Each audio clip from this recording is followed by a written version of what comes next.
guys, my name is Grim. I'm a challenger player for the last 3.5 seasons. I've been around TFT scene for a long ass time. I am still really bad at the game, but I have some knowledge that most of you guys can use properly.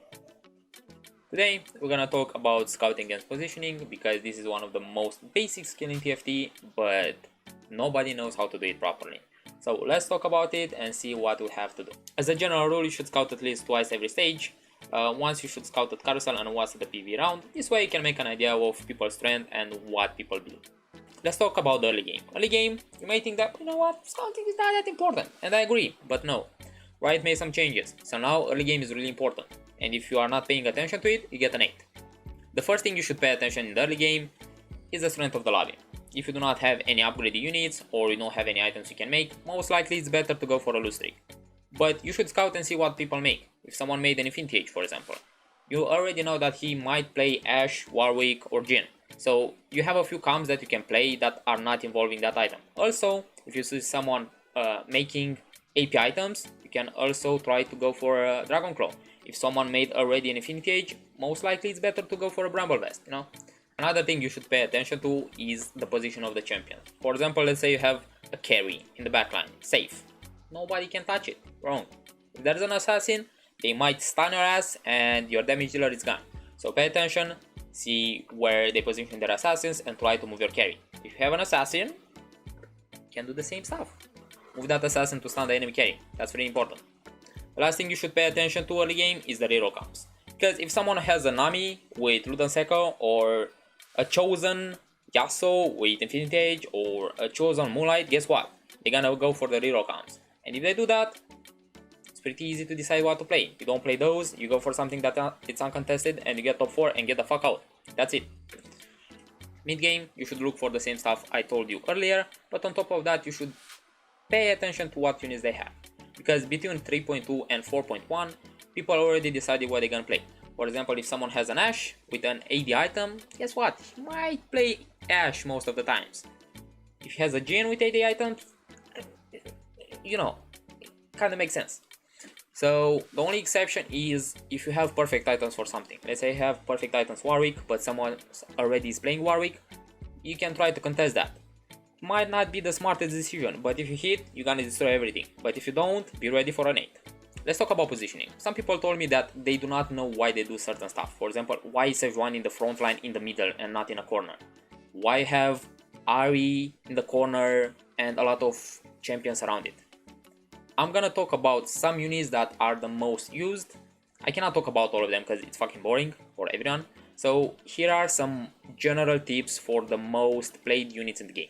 The first ones are Yasuo and None. They work the same. Pretty much they don't need any units around them because they want the exile buff, so they get a shield. That shield is half of their HP, so that's really good. So do not put units near them because they will not get the shield. You can put them in the front line if they are not no potential one-shotters, I would say, but I would put them second row just because it's safer. Spike is pretty simple. If you play him left side, you want him in these 2 rows, and if you play him right side, you want him in these 2 rows. The idea is that he jumps in the corner, and when he ults, the carry will follow him and he will get stunned. Lux is similar to Pike. You want Lux in the corner, usually opposite of the enemy carry, just because you want to stun them. Sometimes you will have the corners filled with carries or something, so you can put her in the second row if you have these 2 spots occupied by some carry.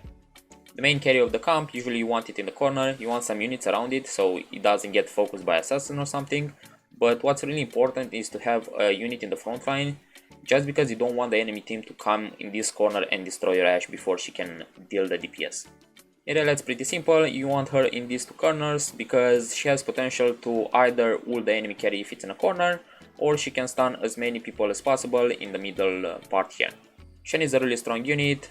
You want him frontline if you're against enemy units that could affect your frontline. For example, if you are against a Set, you want Shen frontline because he will dash past him, and when Set ult, he will ult into his team. But if you are against an assassin, you want Shen in the backline because this will get the assassin away from your carry. Set works the same way Shen does. You want him solo frontline so he can go do his sit-ups and come back with true damage. But if you are against an assassin, you want him backline so he can deal with that as soon as possible. Lee Sin, same idea as Shannon said, you want him in the front line if you have a unit that you want to kick away, but if you're against an assassin, you want him in the back line so you can kick that away. Imagine kicking a Diana 4-star. That's good. Sejuani Cassio on Aatrox is a really strong combo. If you can pull it off, you can destroy an entire team in like seconds. Sejuani, you want her always in the middle, just because you can stun as many people as possible. In the late game, in top 4, you can move her either on this tile or these tiles if you know where the enemy carry is, but usually you want her in the middle. You want Aatrox opposite of the enemy carry because he pulls the most furthest unit. So for example, if you put him in this tile, he will pull the unit that is on the left side. And Cassio, you want her in the front line just because she can stun Emo backline. So if you position correctly, like for example, if someone has an enemy carry on this side and you put Cassio here, she will stun that enemy carry. But these three champions do a really strong combo because Sejuani will stun everyone, Aatrox will pull the carry and Cassiopeia will stun, and after that you have the DPS that deal the major damage. An advice that I could give on this combo is to have a unit in the left side of Sejuani, just because you don't want her to like get all the damage. The best unit, there's not really any, but try to put a Vanguard or try to put something that would survive, maybe a Jax or something. And that's it. Those are the most used units in the game, and this is the positioning for them. It's pretty simple. Let's talk about late game a bit. At this point everyone has their camp, they are looking only for 2 stars, so the best tool you can do is positioning. So try to see where they position their main threats, see if there's a Yone, see what the enemy carry is, and try to position as best as possible, because if you don't, most likely you get a bottom 4. Okay guys, this was my scouting and positioning guide, hopefully you enjoyed and you learned something. As usual, I'm gonna let you with Don Grimaldo to give you some tips, and see you next time. Dreams out. Today's tips are pretty simple. I have only 2, so pay attention to both because they are really important. First, get good. That's it. Second, scout and destroy. How do you scout and destroy? You get a seed of flame and you plant it in someone's board. Pay attention. So, let's say someone wants to play Warwick because everyone likes the wolf. You gonna scout and see who else gonna try to play that. And you ping them both. And they will eat each other. You know why? Because men have huge ego and small people. But that's not important right now. So you're gonna ping them both, you're gonna make them grief each other, and while they'll type stuff like bro you suck or you are really bad at this game, you know what you do? Get top 4 and get the fuck out of that game.